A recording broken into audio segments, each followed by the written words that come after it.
Assalamualaikum warahmatullahi wabarakatuh. Perkenalkan, nama saya Nabila Salsabila. Di sini saya sedikit menerangkan tentang serunya belajar filsafat. Yang pertama, kuliah filsafat itu apa sih? Orang itu sering memandang belajar filsafat itu aneh. Kayak misalnya, apa makna dari ada terlepas dari objek yang ada? Untuk orang yang sentrik, contoh lain dari filsafat lainnya adalah apa bukti bagi adanya dunia luar kita ini? Jangan-jangan dunia luar kita ini hanyalah isi pikiran kita. Siapa yang bisa menjamin kita betul-betul ada dan bukannya imajinasi atau mimpi kita ini? Kan pertanyaan itu aneh ya. Jadi kalau kita belajar filsafat ke jenjang pendidikan tinggi, yaitu tingkat universitas, apa yang kita pelajari di suatu itu adalah suatu pendekatan atau cara memandang hidup kita secara umum.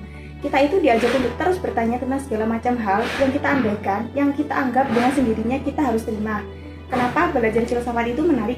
Karena berbeda dengan sejarah. Tetapi dalam konteks filsafat, apa yang diajarkan itu bukan soal peristiwa, tetapi pemikiran dari berbagai bangsa yang berbeda, bagaimana saling berinteraksi satu sama lain dalam dialog yang terjadi selama beberapa tahun. Dalam video ini saya akan menjelaskan dengan singkat apa pelajaran yang dapat kita ambil dari belajar filsafat, mulai dari masa klasik, Helenisme, dan pertengahan. Yang pertama adalah membahas tentang filsafat klasik. Apa itu filsafat klasik? Filsafat klasik adalah awal dari permulaan pemikiran filsafat atau pembahasan masalah filsafat secara spekulatif rasional dan tidak irasional dogmatis. Filsafat ini mempelajari tentang bagaimana cara berpikir yang benar dan juga kritis. Kita harus menggunakan apapun dengan logika dan kita tidak boleh melihat apapun dari segi luarnya saja.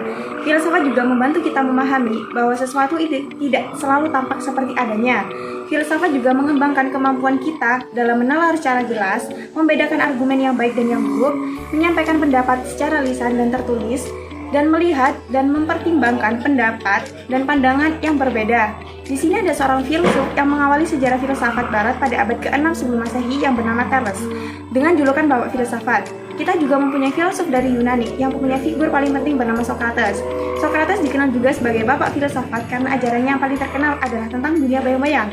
Dunia ini adalah bayang-bayang atau ladang memperbaiki diri untuk bertemu Tuhan lagi. Jadi pelajaran yang bisa kita ambil adalah kita tidak boleh terlalu mengedepankan urusan dunia, tetapi juga harus mempersiapkan bekal di akhirat dengan sebaik-baiknya. Dan kita harus hidup mempunyai tujuan, artinya hidup yang tidak dikaji, maka tidak layak dihidupi.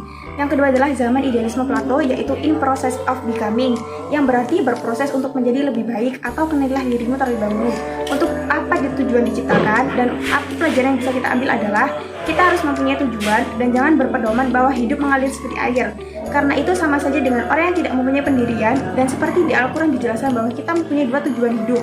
Yang pertama adalah agar bisa menjadi sempurna dalam arti insan kamil atau khalifah yang baik. Yang kedua adalah menjadi hamba yang terbaik. Realitas Aristoteles kita harus berpikir dengan cara induksi, yaitu proses berpikir yang dari keadaan khusus, berupa premis-premis dari suatu profil lintas di bawah menuju berupa kesimpulan umum dengan dugaan pengetahuan yang dimilikinya.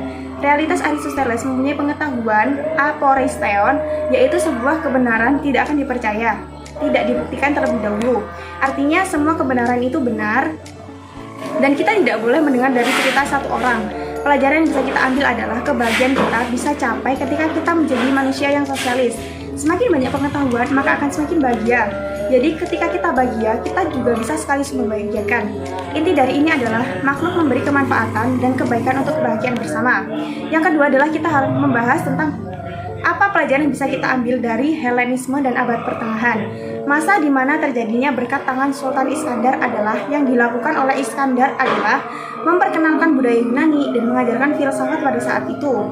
Ada masa skolastik yang ditandai dengan sekolah-sekolah Kristen yang mengajarkan teologi Kristen atau harus untuk pada peraturan gereja. Pelajaran yang bisa kita ambil adalah kita harus bisa bertoleransi pada agama lain, dalam artian tidak boleh memandang rendah agama lain, mengejek maupun meremehkan, dan juga akan akal dan hati harus berjalan sesuai beriringan dengan hati. Sekian dari saya, mohon maaf bila ada salah kata. Wassalamualaikum warahmatullahi wabarakatuh.